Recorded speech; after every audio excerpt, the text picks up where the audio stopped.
Las actividades básicas serían entonces comunicación, planeación, modelado, construcción y despliegue. Vamos a ver rápidamente, dentro de nuestro repaso, a qué se refiere cada una de estas actividades. Estén pendientes porque lo más probable es que les voy a volver a preguntar en un momento. Entonces, comenzamos por comunicación. Este es un proceso bidireccional que se produce entre el cliente y el equipo de desarrollo, el desarrollador, el analista.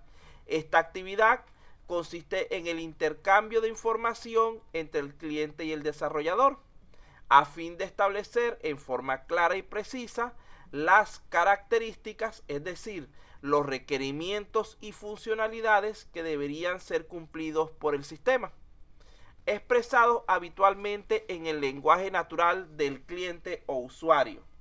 Aquí hay algo importante que deben recordar y que complica generalmente este proceso, y ya lo habíamos hablado entre los problemas, que por lo general el lenguaje natural del cliente es el lenguaje técnico utilizado en su negocio, es decir, en el dominio del problema. Imaginemos que nosotros vayamos a hacer un sistema para una clínica y la persona que nos va a explicar es un médico, es una enfermera. Ellos van a empezar a utilizar terminología médica, la cual en muchos casos nosotros tenemos una idea, pero no dominamos a profundidad. Por ejemplo, nos pueden decir términos como hipertiroidismo, bariátrico, etcétera, de problemas que tenemos que nosotros reflejar en nuestro sistema.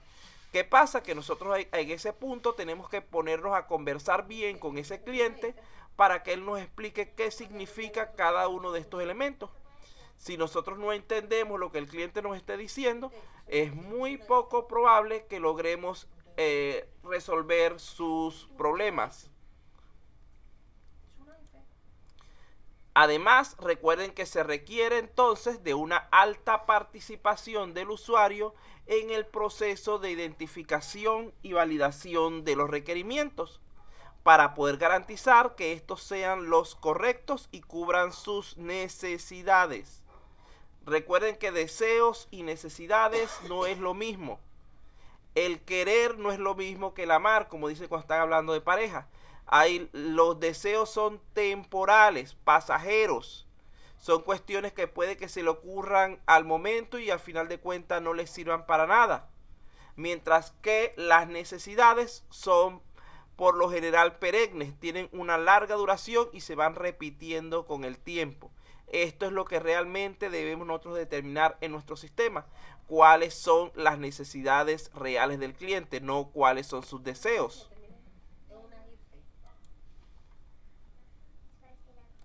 De allí podemos ver, imagínense que esta es la pirámide del negocio, donde en la parte inferior están los requerimientos y especificaciones, en la parte media están las características propias de trabajo de ese sistema y en la parte superior están las necesidades. Si nosotros no levantamos correctamente los requerimientos, no vamos a poder obtener la información adecuada respecto al resto de sus elementos. Por otra parte, tenemos la pirámide del desarrollo de software. Necesitamos poner en funcionamiento, necesitamos utilizar dos elementos en este caso. Tenemos primeramente el dominio del problema, que lo tiene el cliente. ¿Por qué? Porque el cliente es quien conoce realmente cuál es la necesidad que debemos resolver. Por otra parte, tenemos el dominio de la solución, que lo tenemos nosotros como proveedores o desarrolladores, que somos quienes poseemos las habilidades y conocimientos técnicos para poder llevar a buen término el proyecto de desarrollo que se nos va a encomendar.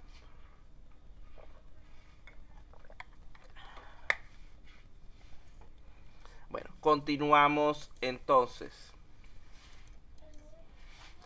Entonces, para el éxito del desarrollo de software es esencial la comprensión total de los requerimientos. No importa lo bien diseñado o codificado que esté un programa, si no hemos analizado correctamente los requerimientos, a final de cuentas vamos a terminar defraudando al usuario y frustrándonos a nosotros mismos, porque los resultados no van a ser los deseados. Bueno, pasamos entonces a lo que sería la actividad de planeación.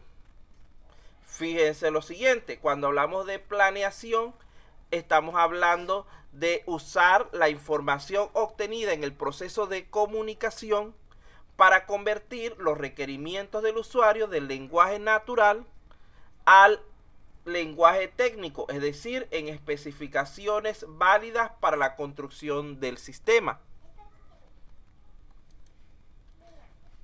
Luego tenemos la actividad de modelado.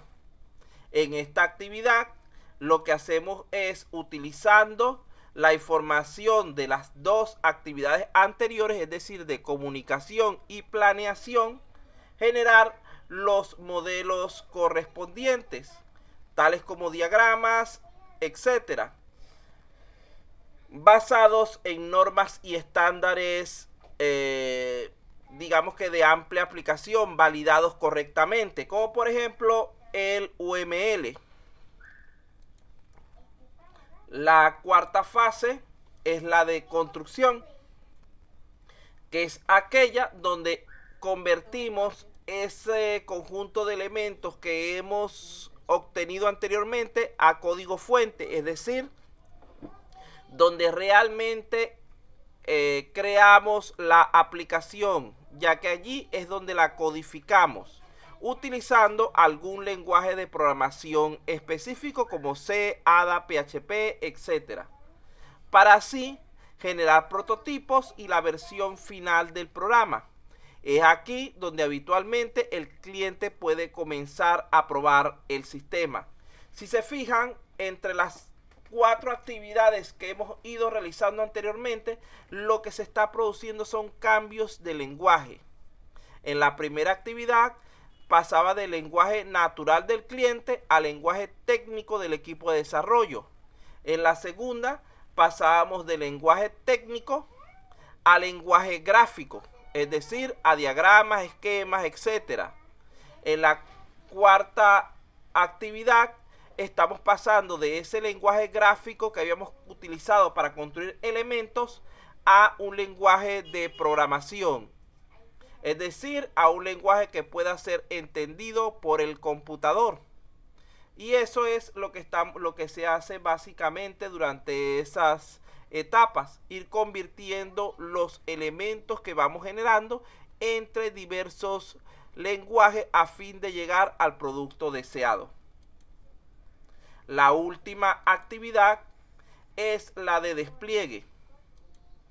En este caso, lo que se trata de hacer es la puesta en uso del sistema en el entorno real donde va a ser utilizado, para que así pueda ser aprovechado por el cliente en el cumplimiento de los propósitos para los cuales fue construido. Vean que en este caso no estamos cambiando de lenguaje, sino de entorno. Pasamos de un entorno de pruebas, de un entorno de laboratorio donde nosotros estamos creando el sistema, a su entorno real o de uso. Aquí tenemos, esta sería la parte de las actividades del desarrollo de software. Vamos a ver por aquí cuáles son las 5 actividades del desarrollo de software de las que acabamos de hablar.